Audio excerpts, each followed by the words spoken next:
Hello students, आज हम 9th class के chapter diversity in living organism करेंगे।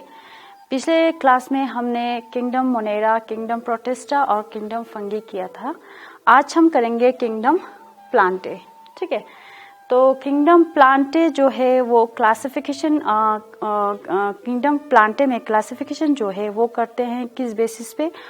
वो करते हैं प्लांट के बॉडी स्ट्रक्चर, जैसे कि डिफरेंशिएशन जो बॉडी प्लांट के बॉडी में रूट्स, स्टेम, लीव्स है कि नहीं है उस हिसाब से, या कि उनमें कोई स्पेशल टिश्यूज जो वाटर कंडक्ट करते हो या बाकी सब्सटेंसेस कंडक्ट करते हो वो है कि नहीं है, प्रेजेंट है कि नहीं है, उस बेसिस पे। और नेक्स्ट जो है जो वो प्लांट है वो फ्लावरिंग प्लांट है या नॉन फ्लावरिंग प्लांट है, या उनमें सीड्स है या सीड्स नहीं है, उस हिसाब से क्लासिफिकेशन करते हैं। तो सबसे पहले हम नॉन फ्लावरिंग प्लांट्स के देखेंगे। नॉन फ्लावरिंग प्लांट्स में आपके 3 टॉपिक है, उसमें है थैलोफाइटा, ब्रायोफाइटा एंड टेरिडोफाइटा। ठीक है, तो सबसे पहले हम डिस्कस करेंगे थैलोफाइटा। थैलोफाइटा वो ग्रुप ऑफ प्लांट्स है जिनमें जिन प्लांट्स में प्लांट बॉडी जो है उनमें वेल डिफरेंशिएटेड बॉडी डिजाइन नहीं होते हैं। मतलब वो उन प्लांट्स में जो थैलोफाइट्स होते हैं वो डिवाइड नहीं होते हैं बॉडी पार्ट्स रूट, स्टेम्स और लीव्स में। थैलस जो है वो एक ग्रीक वर्ड है जिसका मतलब ही यही है कि विदाउट रूट, स्टेम और लीव्स। उसी तरह से सेकेंड पॉइंट इनमें है the plant in this group, the plant in this groups are commonly called algae. इनमें क्या होते हैं, इन प्लांट्स को ज्यादातर एल्गी कहते हैं। ठीक है, आपने एल्गी देखा होगा पानी में। ठीक है, तो ये जितने भी इनमें थैलोफाइट्स में मोस्टली क्या है, एल्गी से। ठीक है, तो ये पानी में ज्यादातर रहते हैं, पाए जाते हैं। इनके एग्जाम्पल आपके बुक में दिए गए हैं स्पायरोगायरा, कारा, वॉल्वॉक्स और क्लेडोफोरा। ठीक है, इसका आप डायग्राम देख सकते हैं, जैसे कि ये है स्पायरोगायरा। अब इस डायग्राम में आप देख सकते हैं इनमें आपको दिखाई देगा इनमें क्या रूट्स है, नहीं। इनमें आप स्टेम डिफरेंशिएट कर सकते हो, नहीं। इनमें लीव्स आप डिफरेंशिएट कर सकते हो, नहीं। ठीक है, तो ये जो स्पायरोगायरा है उनमें बॉडी डिफरेंशिएटेड नहीं है। यही थैलोफाइट की एक कैरेक्टरिस्टिक्स है। नेक्स्ट हमारा आ गया ब्रायोफाइटा। ठीक है, ब्रायोफाइटा को एम्फीबियंस ऑफ प्लांट किंगडम भी कहते हैं। क्योंकि ये मोस्टली शेडिड एरिया और मोस्ट मॉइस्ट एरियाज में पाए जाते हैं और इनको रिप्रोडक्शन के लिए पानी की जरूरत होते हैं। Bryophyta have stem and leaves. अब देखिए थैलोफाइट में क्या था, स्टेम एंड लीव्स नहीं थे, डिफरेंशिएट बॉडी डिफरेंशिएट नहीं हुआ था। पर इसमें अब देखिए ज्यादा थोड़ा एडवांस हो गया है। इनमें ब्रायोफाइटा में जो प्लांट है उसमें स्टेम है और लीव्स है, पर अभी भी इनमें रूट्स नहीं है। ठीक है, रूट्स के जगह पे इनमें है राइजोइड। ठीक है, आप जैसे कि आप देख सकते हो ये आपका डायग्राम है ब्रायोफाइटा का, आप डायग्राम देख सकते हो। इनमें क्या है, आपको ये आपका स्टेम दिखेगा, लीव्स दिखेगा, पर यहाँ पे रूट्स नहीं है। रूट्स के जगह पे राइजोइड्स है। ठीक है, राइजोइड्स जो है वो भी वो क्या काम करते हैं, वो वही काम करते हैं जो रूट्स करते हैं, जैसे कि ये सॉइल के साथ अटैच रहने में हेल्प करते हैं प्लांट्स को। और इनके आप एग्जाम्पल देख सकते हो फिनेरिया और मार्केंशिया। ठीक है, ये आप आपके बुक में भी एग्जाम्पल दिए गए हैं। नेक्स्ट है इनमें स्पेशलाइज्ड, नो स्पेशलाइज्ड टिश्यू। इनमें कोई स्पेशलाइज्ड टिश्यू अभी नहीं है for conduction of water and other substances. ठीक है, अब मॉइसिस जो है आपके बुक में भी आपको एग्जाम्पल में दिए गए हैं मॉइसिस जो हैं। उसी तरह से आपने देखा होगा जो पत्थर होते हैं, पत्थर पे ग्रीन ग्रीन कलर के जो छोटे छोटे प्लांट्स लगे हुए होते हैं। ठीक है, मॉइस्ट पत्थर पे, जैसे ज्यादातर आप जम्मू जाओगे या श्रीनगर जाओगे, आप दिल्ली जाओगे तो जो दीवार होते हैं, जो गीले दीवार होते हैं, उन पे ग्रीन ग्रीन कलर के छोटे छोटे प्लांट्स लगे होते हैं, वो मॉइसिस होते हैं। उसी तरह से ये इनमें रिप्रोडक्शन कैसे होते हैं, इनमें सीड्स नहीं बनते हैं, they have naked embryos called spores, ठीक है, स्पोर्स के वजह से इनमें रिप्रोडक्शन या जर्मिनेशन होते हैं। नेक्स्ट हमारा टॉपिक है टेरिडोफाइटा, ठीक है, टेरिडोफाइटा भी एक नॉन फ्लावरिंग प्लांट है। इसमें क्या होता है, अब देखिए जो ब्रायोफाइटा था उसमें सिर्फ स्टेम और लीव्स थे, रूट्स नहीं थे, पर अब ये थोड़ा सा और एडवांस हो गया है और थोड़ा सा डेवलप हुआ है। तो इनमें वो ग्रुप्स के प्लांट है जिनमें रूट्स भी है, स्टेम भी है और लीव्स भी होते हैं, ठीक है, मतलब बॉडी जो है वो डिफरेंशिएट होते हैं स्टेम, लीव्स और रूट्स में। उसी तरह से इनमें स्पेशलाइज्ड टिश्यूज भी होते हैं for the conduction of water and other substances. और उसी तरह से जो टेरिडोफाइटा होते हैं वो उनमें जो जर्मिनेशन कैसे होते हैं या उनमें क्या होता है, उनमें वो सीडलेस प्लांट है, पर उनमें क्या होते हैं, स्पोर प्रोड्यूसिंग होते हैं, जिसकी वजह से जर्मिनेशन होता है। एग्जाम्पल है fern, club mosses and horsetail. जैसे कि मैंने यहाँ पे डायग्राम में दिया है, ये क्लैप मॉसिस है, ये फर्न है, ठीक है, ये आपके टेरिडोफाइटा के एग्जाम्पल्स है। ओके स्टूडेंट, अब आपको ये समझ में आ गया होगा। अब नेक्स्ट हमारा है फ्लावरिंग प्लांट। फ्लावरिंग प्लांट्स, ठीक है, फ्लावरिंग प्लांट्स जो है वो डिवाइड किए गए या दो टाइप्स के फ्लावरिंग प्लांट्स है, एक है जिम्नोस्पर्म एंड एक है एंजियोस्पर्म। जिम्नोस्पर्म एंड एंजियोस्पर्म, ठीक है। तो सबसे पहले हम जिम्नोस्पर्म देखेंगे। जो जिम्नोस्पर्म जो है वो एक ग्रीक वर्ड से लिया गया है। जिम्नो मीन्स नेक्ट, नेक्ट आपको तो पता है जिसके ऊपर कवर ना हो, ठीक है, और दूसरा है स्पर्मा मीन्स सीड, ठीक है। तो उसी तरह से जो जिम्नोस्पर्म जो प्लांट है उनमें क्या होता है, वो उनमें भी जैसे पहले हमने कहा था कि डिफरेंशिएटेड, वेल डिफरेंशिएटेड होते हैं, रूट्स होते हैं, स्टेम होते हैं, लीव्स होते हैं, पर इसके बावजूद इनमें क्या होते हैं, लीव्स जो होते हैं वो are green persistent and needle shape, ठीक है। तो ये ग्रीन होते हैं, ग्रीन तो सारे प्लांट्स होते हैं, पर वो एक टाइम में येलो हो जाते हैं और वो फॉल हो जाते हैं, पर इनमें क्या होता है, इनमें ये हमेशा ग्रीन रहते हैं। नेक्स्ट परसिस्टेंट हो गया, मतलब ये मैच्योर होने के बाद भी ये ग्रीन रहते हैं और ये गिरते नहीं है। नेक्स्ट है निडल शेप होते हैं। आपने देखा होगा जो पाइन ट्री होते हैं उनके जो लीव्स होते हैं वो निडल शेप होते हैं। वो निडल शेप किस लिए होते हैं, क्योंकि अगर वहाँ मतलब ये आपने देखा होगा जो जिला में या कश्मीर में ये प्लांट्स पाए जाते हैं, तो बर्फ जब पड़ते हैं तो बर्फ जो है वो बर्फ पड़ने की वजह से वो डाली जो वो ब्रांच जो है वो टूट ना जाए और वो आराम से नीचे गिर जाए, इसीलिए उनका शेप जो होता है वो निडल शेप होते हैं।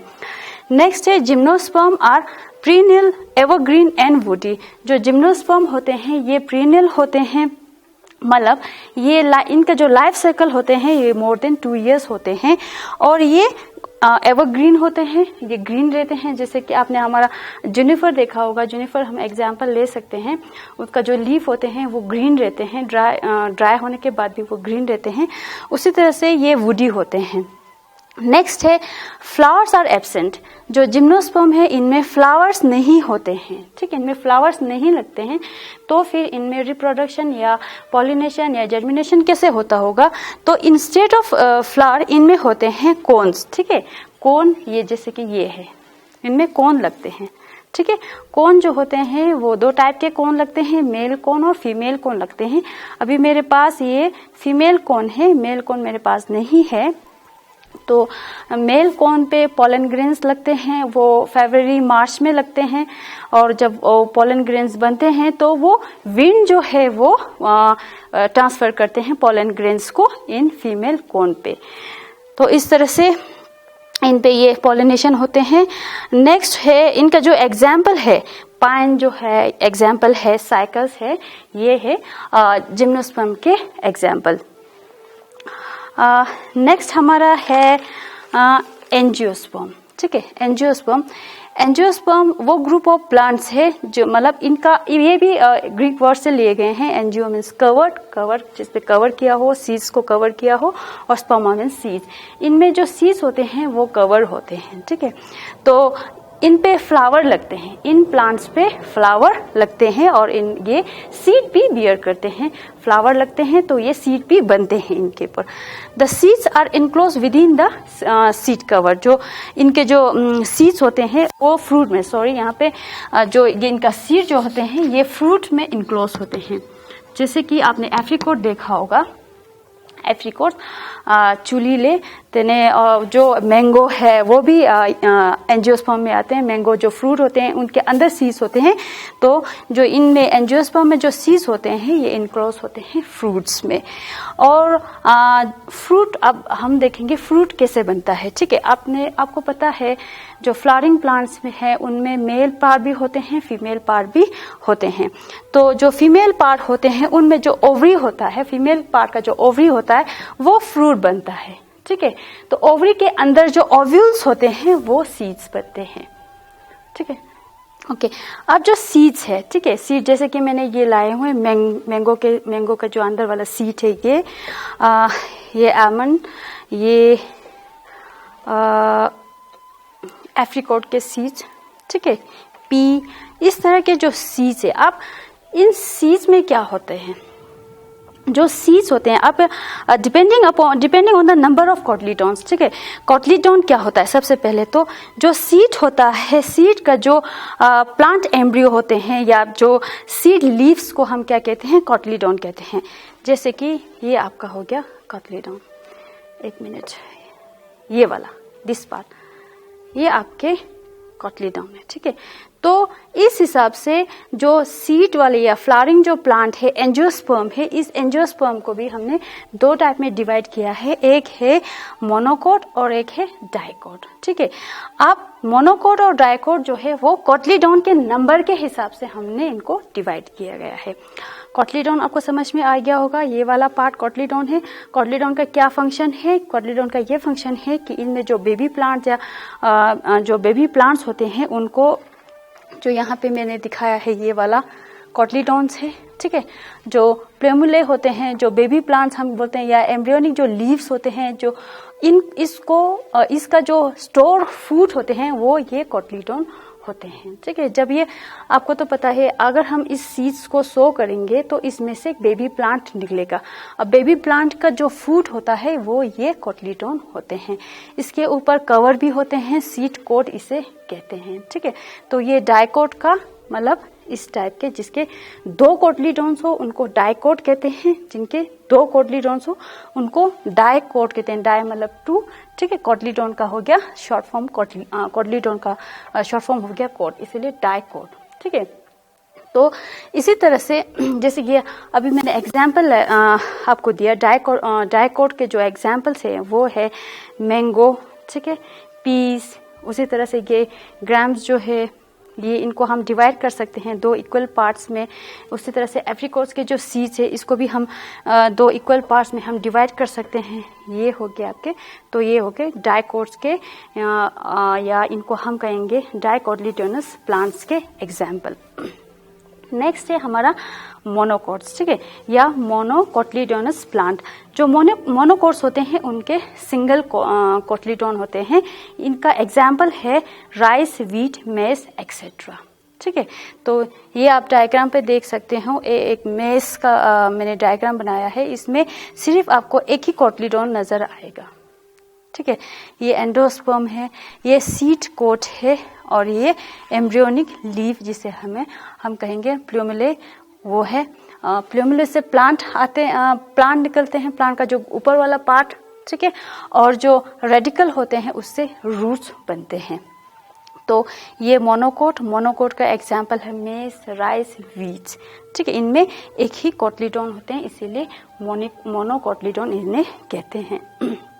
अब एक और मेथड है कि मोनोकोट और डाइकोट में डिफरेंशिएट हम कैसे करें, इनके लीव्स को देख के।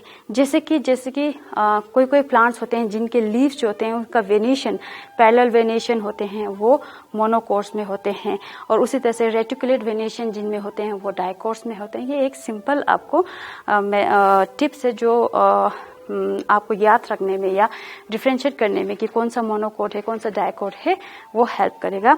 नेक्स्ट है इसका जो रूट्स है, रूट भी है जो जिनका एडवेंटिशियस रूट है वो है मोनोकोट्स, जिनका है टेप रूट टाइप है वो है डाइकोट्स। तो इस टाइप के छोटे छोटे चीज़ें हैं जो आपको याद रखने हैं। नेक्स्ट हमारा टॉपिक है किंगडम एनिमिलिया, पर इन किंगडम एनिमिलिया जो है वो हम नेक्स्ट सेशन में करेंगे क्योंकि वो थोड़ा लेंथी टॉपिक है। आज हम करेंगे नोमेनक्लेचर, ठीक है। नोमेनक्लेचर जो है आपका लास्ट टॉपिक है और शॉर्ट टॉपिक है, तो ये हम डिस्कस करेंगे। नोमेनक्लेचर आपको तो पता ही है, हमारे अर्थ पे millions and millions of plants and animals है और इनका नाम जो है, फर्स्ट ऑफ ऑल तो लैंग्वेज जो है अर्थ पे इतने सारे बोले जाते हैं कि हमें एक दूसरे को समझ में आना मुश्किल है। इसीलिए क्या होता है, जैसे कि फॉर एग्जांपल अगर मैं बोलूँगी लद्दाखी में बर्ड को बोलूँगी चीपा और हिंदी में बोलूँगी मैं चिड़िया, ठीक है। तो इंग्लिश में बर्ड, चिड़िया, चीपा, पर जो ये तीन अब एक चीज़ पर तीनों के नाम अलग अलग लैंग्वेज में बोले जाते हैं। इसी तरह से वर्ल्ड में इतने सारे लैंग्वेज है कि हम अंडरस्टैंड नहीं कर पाते हैं, ठीक है। इसीलिए साइंटिस्ट, स्पेशली जो साइंटिस्ट है, उनको अगर कन्वर्सेशन करना होगा, कम्युनिकेशन करना होगा तो मुश्किल पड़ना मतलब जायज़ है। इसीलिए इन सभी चीज़ों को ध्यान में रखते हुए जो वर्ल्ड में जितने भी साइंटिस्ट हैं उन्होंने ये डिसाइड किया कि जितने भी प्लांट्स है और एनिमल्स है उनका एक ही नाम रखा जाए ताकि वो सबको समझ में आए। इसमें सबसे पहले जो ये मेथड एडॉप्ट किया, जो ये system of naming the living organism जो मेथड जो सबसे पहले एडॉप्ट किया वो थे कार्लोस लिनियस, ठीक है। इन्होंने एक सिस्टम दिया, इस सिस्टम को कहेंगे बायनोमियल नोमेनक्लेचर। तो इसके बाद मतलब इनमें 4 रूल्स बताए गए हैं, ठीक है। सबसे पहले कि जो भी जीनस होगा उसका जो फर्स्ट लेटर होगा वो हमेशा कैपिटल लेटर में लिखा जाएगा और स्पीशीज जो होगा, जिसके बाद स्पीशीज लिखेंगे, स्पीशीज का जो फर्स्ट लेटर होगा वो स्मॉल लेटर में लिखा जाएगा। थर्ड जो रूल है उसमें ये था, अगर ये हैंड रिटन हम हाथ के साथ लिखेंगे, हैंड रिटन करेंगे तो इसको अंडरलाइन करना ज़रूरी है। अगर प्रिंट करेंगे तो इसको इटैलिक स्टाइल में लिखना ज़रूरी है। ये 4 पॉइंट आपके बुक में दिए गए हैं जो कि सर्टेन रूल्स है जो नोमेनक्लेचर के हैं, तो ये आपने ध्यान रखना है। अब मैं एग्जाम्पल के तौर पे यहाँ पे मैं बताती हूँ। पी इंग्लिश में हम पी कहेंगे, लद्दाखी में शनमाले, पर जो इसका साइंटिफिक नेम है, ठीक है, कॉमन नेम तो हो गए पी प्लांट, ठीक है, पर साइंटिफिक नेम जो वर्ल्ड वाइड साइंटिस्ट का एक सिर्फ कॉमन जो सारे साइंटिस्ट के लिए ये पायसम सेटिवम होगा, ठीक है। इसको अगर इंडिया में कोई साइंटिस्ट होगा वो रिसर्च करेगा पी प्लांट पे, तो वो वहाँ पे पी प्लांट नहीं लिखेंगे, वो लिखेंगे पायसम सेटिवम। तो ये पायसम सेटिवम जो है वो फ्रांस में बैठने वाले साइंटिस्ट हो या जापान में बैठने वाले साइंटिस्ट हो, इन सब को पता चल जाएगा कि इस साइंटिस्ट ने किस प्लांट पे इन्होंने एक्सपेरिमेंट किया। और उसी तरह से एनिमल्स में हम देखेंगे तो फ्रॉग है, ठीक है, फ्रॉग का जो साइंटिफिक नेम है वो है रैना टेक्रीना, ठीक है। उसी तरह से ह्यूमन बींग को भी हम ह्यूमन नहीं कहेंगे, इसका साइंटिफिक नेम है होमो सैपियंस। तो इसी तरह से जितने भी लिविंग थिंग्स है उन सब के साइंटिफिक नेम्स है। आप ट्राई करना कि आप ये साइंटिफिक नेम ढूंढें जो कॉमन एनिमल्स है, कॉमन प्लांट्स है, उनके साइंटिफिक नेम्स आप ढूंढ के लिख के आप याद कीजिए। और इसी के साथ ये टॉपिक खत्म होता है। Thank you.